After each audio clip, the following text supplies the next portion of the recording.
Okay, so good evening, everyone.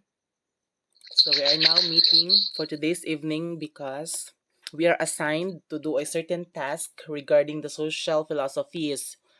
And there are only two of us here because our groupmate, Miss Unabia, is experiencing technical difficulties because of the heavy rainfall there in Zamboanga City. So, but with that in mind, she was able to send voice recordings of her part of the discussion. So we'll be listening to that later. So to start with, by the way, I am Marco Miguel Pinovo Gulayan, and I am going to talk about empiricism. So what is empiricism? Empiricism is a social philosophy that theorize that human knowledge comes predominantly from experience gathered through five senses. So, ang five na senses nga describe diri is ang karing sense of touch, sense of sight, sense of taste, smell, o karing hearing. So, this philosophy said nga kanang if dili ni although imo siyang na-know, nang imo siyang na-take nga knowledge, pero wala nimo siya na-experience, like wala nimo siya na-touch or wala nimo siya nakita. Although na-hear nimo siya, okay ra ang hear kay one of the senses mo na siya. Kung na-hear nimo siya, it is considered as experience na. And also, all concepts that are applicable daw to things that can be experienced. Nagets ninyo like every kung kadunggan nimo experience imo na siya na experience, so that is part of the knowledge na empiricism. It talks about karang reality sa kinabuhi nato in social world, social society. And also, all rationally acceptable beliefs or propositions are justifiable or knowable only through experience. So, ang karang mga tinuuhan, dili siya mapamatud-an kung wala siya na experience. Ang mga tinuuhan sa mga tinuuhan nato karon sa ato new generation ug sa mga former generations. And the broad definition of empiricism accords with the derivation of a Greek word imperia. So ang empiricism is gigather siya from the Greek root word nga imperia, which means experience gid siya. So once nga ma-hear na to ang word nga empiricism from the Greek word imperia siya, which means experience. In this social philosophy, there are there are two concepts nga magdetermine siya, which is posteriori from the Latin word latter, o ang priori, which is the former. So ang former is ang before, di ba? And the latter is the after.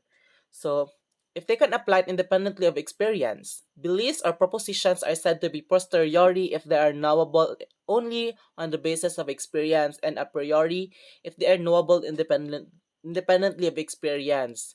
Pero kung atong naon, di ba, most of the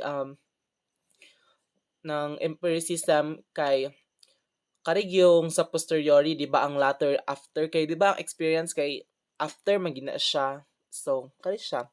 It is said that empiricism is the view that all concepts are all rationally acceptable beliefs or propositions are a posteriori rather than a priori. And also, this social philosophy, empiricism, has various meanings, which is broader sense and the utilitarianism. And the utilitarianism is also, although ano ni siya, define siya sa empiricism, part niya pa siya or kind siya sa social philosophy. So this is going to be discussed by Miss Ellen May Gulayan. Go ahead. Hi everyone, I am Elaine Migulayan and I'm going to discuss utilitarianism. Utilitarianism is a theory of morality that advocates action which fosters happiness or pleasure and opposes actions that cause unhappiness or harm. When directed toward making social, economic, or political decisions, a utilitarian philosophy would aim for the betterment of society as a whole. Ang example ani is kanang di ba ang utilitarianism ga promote siya the greatest amount of good for the greatest number of people. For example, na isa ka hospital nga na upat ka pasyente og need nila og kanang organ transplant for them to live, to be recover sa ilang mga sakit. So kung for example ay tao nga nagsulod, na healthy nga tao nga nagsulod sa hospital og kanang murag iyahan na lang i-give ang iyahang mga organs para lang nga katong upat ka tawo mabuhi. So ingana ang iyang example sa the greatest amount of good for the greatest number of people. Ang example, ang napay isa ka example ani is kanang army. Makipaglaban sila para sa kanang betterment sa ato ang country. Ang kaning utilitarianism na siya three principles ng mga that serve as the basic actions. First is pleasure or happiness. Is the mo na siya ang kanang para sa ilang pleasure or happiness is the only thing that truly has intrinsic value. Second is actions are right insofar as they promote happiness and wrong insofar as they produce unhappiness. And lastly, everyone's happiness counts equally. Okay. However, because wait, Padayon. however, because we cannot predict the future, it is difficult to know with certainty whether the consequences of our actions will be good or bad. And this is one of the limitations of utilitarianism. This would arguably produce the greatest good for the greatest number. Sa mo na to kung giingon nga katong sa soldier o sa hospital. So although utilitarianism is arguably the most reason-based approach to determining right and wrong, it has obvious limitations. That's all.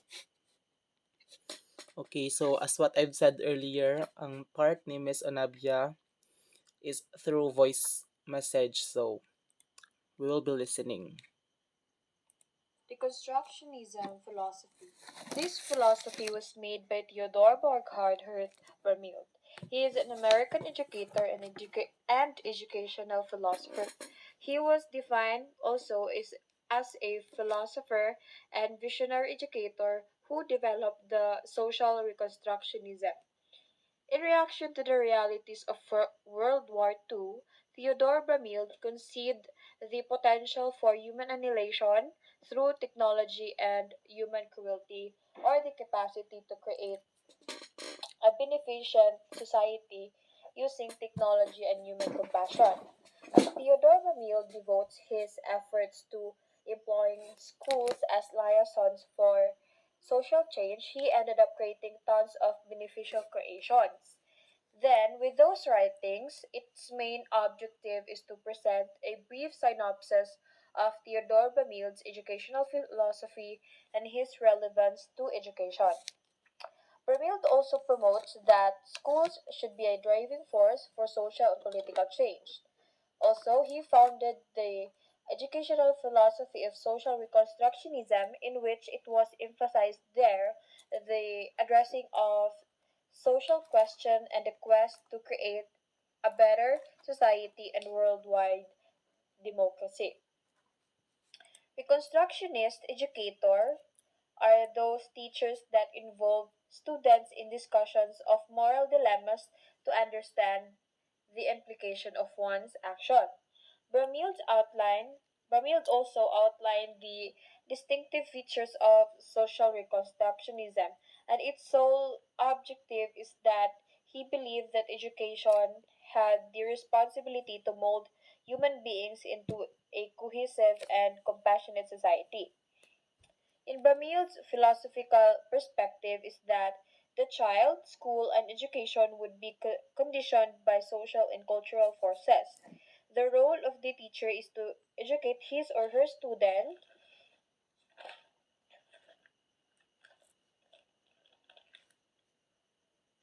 about the validity and urgency of the Reconstructionist solution. Thus, of Bramil's proposal for the improvement of education has its massive impact not just for the deconstructionism philosophy. And that was the constructionism, and dapat siya continuation. not just for the America's future generation, but also to the whole world because those proposals of him was being practiced since then up until today. Okay, so yes, that was deconstructionism. So, wait.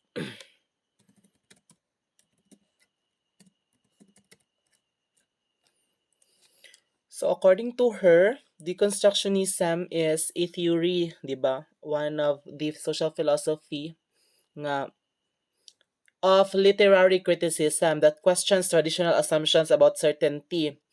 So ang kani siyang social philosophy is iyang gina ang karang identity and truth asserts that words can only refer to other words. So and attempts to demonstrate how statements about any text subvert their own meanings. So ang root gid nga goal sa deconstructionism is to criticize. Yeah. So padayon ta kay Miss Unabia, which is the critical pedagogy. Critical pedagogy was created by a Brazilian educator and philosopher, and he is Paulo Freire, a leading advocate of this philosophy of education. According to Jane Thompson, drawing on Paulo Freire, there is no such thing as neutral education process. Education either functions as an instrument which is used to facilitate the integration of generations into the logic of the present system and bring about conformity to it, or it becomes the practice of freedom, the means by which men and women deal critically with reality and discover how to participate in the transformation of their world. This philosophy was known because it states that teaching should challenge learners to examine power structures and patterns of inequality within the status. Critical pedagogy is also a philosophy of education and social movement that developed and applied concepts from critical theory and related traditions to the field of education and the study of culture. Instead of promoting oppressive relationships through the method of education, Paulo Freire chooses the process of critical pedagogy as his pedagogical model simply because Paulo Freire's critical pedagogy utilizes the discourse among human beings who are equals rather than oppressive impositions. Then I also agree to the statement of Paulo Freire in this philosophy of critical pedagogy in which he believed that education makes sense because women and men learn because yes, in education women and men learn, and by that learning they can make and remake themselves for its better version. That's all. Thank you.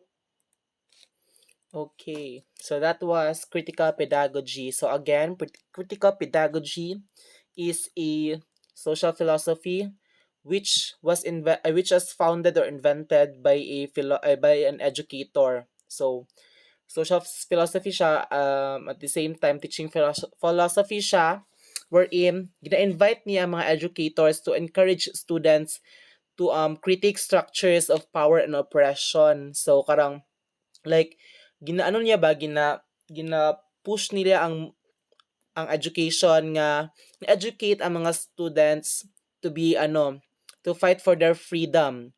It is rooted in critical theory, which involves becoming aware of and questioning the societal status quo.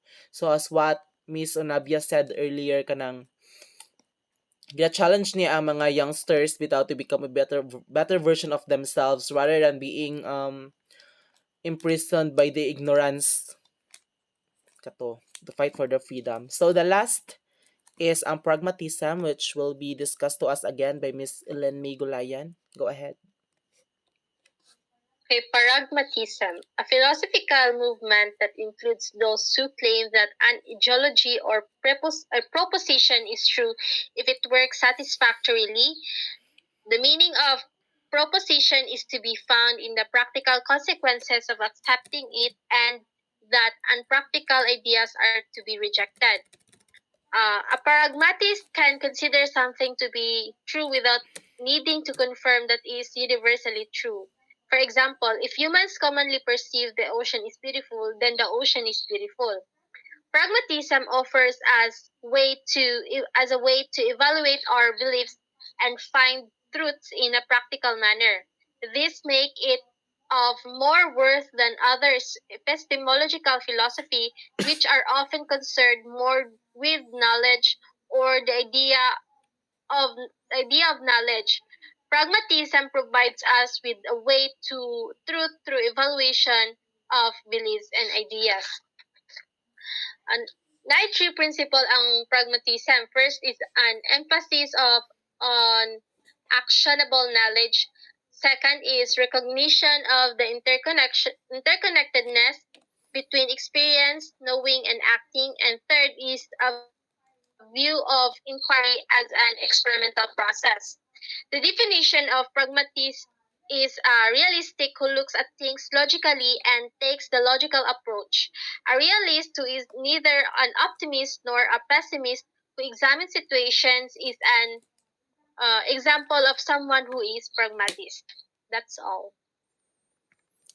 Okay, so to give you guys the idea of what is social philosophy, although last na siya, pero ako lang idugang. Um, Social philosophy is there because karon man god right now social issues are what matter to many people, di ba? Karon kay like very concerned na ta karon sa kapangitabo sa atong social world, sa institutions, sa behavior sa matag usa, the interpretations of social terms, of ethical values, o karon mga empirical relations. So what is social philosophy? It is the study or the philosophical study of the social world. And philosophy matters because it consists of thinking about what matters most to us. So that's it. Thank you guys for attending our meet, and good night. God bless. Bye. Bye.